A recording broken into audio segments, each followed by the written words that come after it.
Shalom, salam sejahtera bagi kita semua. Pada kesempatan kali ini saya akan menyampaikan bagaimana memotivasi kita dalam melayani Tuhan tanpa terbebani. 2 Korintus 5 ayat 15 berkata, "Dan Kristus telah mati untuk semua orang supaya mereka yang hidup tidak lagi hidup untuk diri sendiri, tetapi untuk Dia yang telah mati dan telah dibangkitkan untuk mereka." Satu hal yang tidak boleh dilupakan dalam melayani Tuhan adalah motivasi kita. Motivasi pelayanan yang berkenan kepada Tuhan bukan semata-mata supaya diberkati, melainkan kita rela melayani oleh karena kasih. Filipi 1 ayat 16 berkata, "Mereka ini memberitakan Kristus karena kasih, sebab mereka tahu bahwa aku ada di sini untuk membela Injil." Adapun ciri-ciri orang yang melayani Tuhan karena kerelaan dan kasih adalah yang pertama, tidak menghitungkan untung rugi dalam melayani. Yang kedua, tidak menonjolkan diri sendiri. Dan yang ketiga adalah tidak mencari hormat dan pujian dari manusia. Hal ini sangat bertolak belakang dengan orang-orang yang melayani Tuhan karena terpaksa dan memiliki motivasi yang terselubung.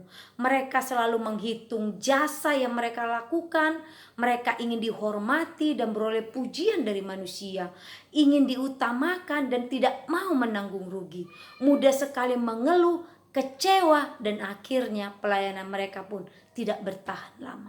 Orang yang melayani Tuhan harus memiliki beban yang dalam untuk melayani, seperti Tuhan Yesus yang melayani jiwa-jiwa karena hatinya tergerak oleh belas kasihan.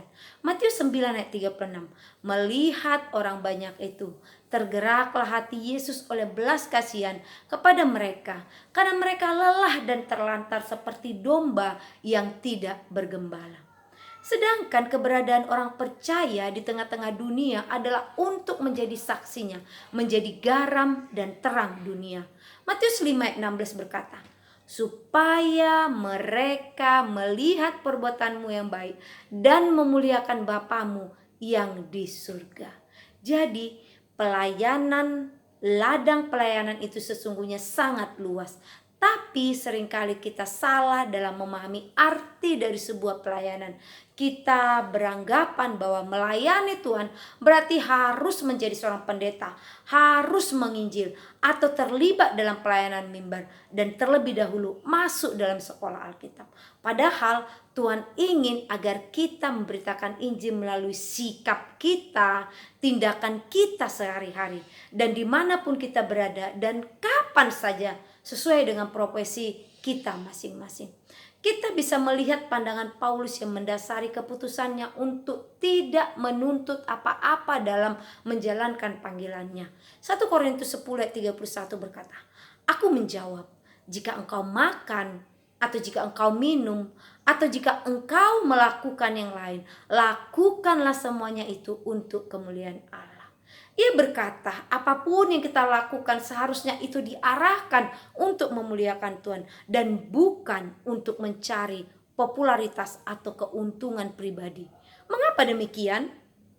Roma 11 ayat 36 berkata, "Sebab segala sesuatu adalah dari Dia dan oleh Dia dan kepada Dia. Bagi Dialah kemuliaan sampai selama-lamanya."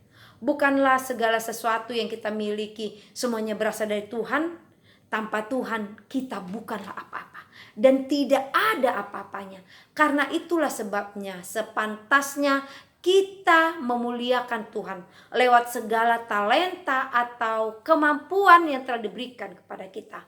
Lewat sikap Paulus kita bisa melihat bagaimana sikap kita yang seharusnya dalam melayani Tuhan. Jangan sampai kita mencuri hak Tuhan dengan memanfaatkan kesempatan dalam pelayanan untuk memperkaya diri kita sendiri atau demi popularitas kita. Jangan pula kita lupa untuk memuliakan Tuhan dengan terus bersikap asal-asalan, bersikap malas atau tidak serius dalam melakukannya. Motivasi Paulus dalam melayani adalah murni, dan ini adalah keteladanan yang sangat baik untuk kita camkan baik-baik. Tidak peduli sehebat apapun kemampuan kita, semua itu tidak ada gunanya tanpa Tuhan. Dan Paulus bisa belajar bahwa kemurnian dan ketulusan merupakan kunci yang sangat penting dalam mengabdi kepada Tuhan. Mari kita periksa diri kita. Apa yang menjadi dasar atau motivasi kita dalam melayani Tuhan? Apakah semata-mata untuk memuliakan Tuhan, atau kita masih punya banyak agenda yang mengarah kepada keuntungan diri kita sendiri? Arahkanlah, fokuslah dalam melayani ke arah yang lebih tepat. Ikuti keteladanan Paulus agar semua pekerjaan yang kita lakukan berkenan di hadapannya. Tuhan bisa dan kita bisa berbuah lebat membawa kemuliaan bagi Tuhan.